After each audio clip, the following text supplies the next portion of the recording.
Night we were laying in bed and all of a sudden we hear this beep. And we're like, what is that? We didn't think anything of it and just went to sleep. Next night we're laying in bed and it's a little bit later and all of a sudden we hear beep, beep. We're like, it sounds like the smoke detector. It sounds like something's going off. Walk through the house, nothing's going off, but one of the smoke detectors was low battery.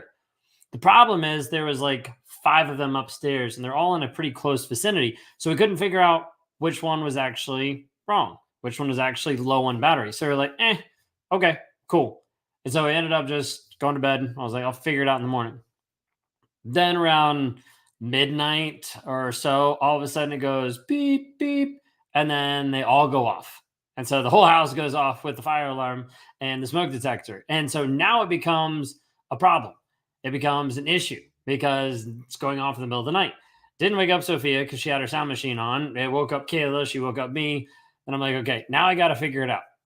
We went, figured it out, finally got it fixed, had to go through a couple different ones, finally figured out which was the one that was the problem. It took a little bit.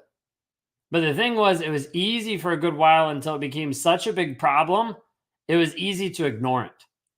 Many of you right now in your relationship, it's been easy for you to ignore the issues. It's been easy for you to ignore the red flags in your life for a period of time until it gets to such a big place that you no longer can ignore it. It's been easy for you to ignore his belittling statements, his, sideswipe of what he's saying. It's been easy to actually minimize all the abuse that you've been going through until it ramps up to a place where all of a sudden you realize this is not working because of how he just interacted with your daughter or your son, how he interacted with people that you care about. And all of a sudden you see, oh, this is actually going in a bad direction. The inside of this, I need you to understand, you will ignore the red flags for a long period of time. Just like I wanted to keep ignoring the beeping throughout the night. It's like, I'll fix it in the morning until I couldn't, until it was beeping so loud that it was waking everybody up. And so inside of this, you will find yourself get to a place where you will try to ignore the red flags in your life. You'll ignore the fact that he's been telling you one thing and doing the opposite. You'll ignore the fact that he's been lying to you. You'll ignore the fact that he's even been cheating on you and you keep taking him back. You'll ignore the fact that you keep leaving him and keep coming back. You'll ignore all of this. You'll think, oh, he's just making these funny comments, when no, it's actually digs of what he actually thinks about you. It's actually him saying, hey, if I wasn't this way, I would murder you. I would do this to you. Sometimes people just shrug these different statements and comments off when in reality, the narcissist, the toxic guy in your life has this thought. He's projecting onto you. He's telling you what he'd actually want to do. This happens so often. And people ignore. I want you to understand, if you don't actually start to acknowledge the red flags in your relationship right now, you're going to be going down a road of pain that you don't want to go down.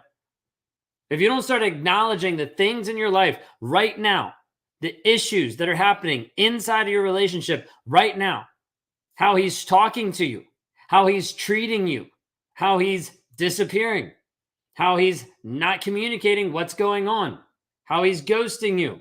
If you don't start looking at these red flags, you're in for a load of hurt because there's a big surprise that's coming down the road. Because what you need to be able to see is a healthy relationship. A guy that actually responds to you, a guy that actually respects you, a guy that actually loves you, a guy that's willing to communicate. And the thing is, if you keep looking at this inside of the toxic relationship, you're not going to find it. Instead, we need to get you to a place where you understand your worth, your value, where you're able to stand on your own 2 feet and not be codependent on him, where you're not looking to him for validation, and you're able to stand up and say, I see the red flags. This is not the direction I want to go. I want to go a different direction. But you have to make that choice. You have to make that willingness to say, I want to actually take the next step in my growth so I can move through the healing journey, through the growth mindset. If we don't work on helping you heal first, you will continue to walk on a leg that is broken. You might eventually heal it, but it's going to be with a limp. It's going to still have pain, and it's never going to heal fully and properly. Versus if we actually reset the wound, re-break the trauma bond, work through the things that need to be broken and work through so you can fully heal, then we can start growing Too many people get out of the relationship and they focus so much on, I want to grow, I want to get better, I want to do all this kind of stuff. That's great. Let's fix it so you stop being obsessed with the toxic guy in your life. Let's fix it so you stop attracting toxic men in your life. Let's fix it so you stop going back to toxic men in your life. Let's fix it so you can actually go no contact longer than a week. Then let's talk about your growth. Inside of this, you need to be able to understand this growth piece can only be built on your healing. And if you're just go through life and you're ignoring the beeps of the smoke alarm, you're ignoring the red flags in your life, and you're not willing to see those, you're not going to grow, you're not going to change, and you're not going to heal. If you're listening to this today and you're ready to take the next step in the healing process, identifying the red flags, walking through the healing journey, moving towards a growth mindset, then shoot me a DM that says the word next step. Because if you do not take the next step, you're going to stay exactly where you are. You're going to stay stagnant. You're going to stay stuck. So choose the opportunity to take the next step now. If you're watching on one of the other platforms on YouTube, then go to rawmotivations.com/breakthrough. Want to provide the option to help you move forward into the growth piece. Inside of that, we have to help you heal first, rewire your mindset, change what you're actually thinking and believing so you can see the red flags, so you can move forward so they no longer affect you. The triggers and the trauma bond have to be worked through first. If I can help you with this, send me a DM that says the word next step or go to rawmotivations.com/breakthrough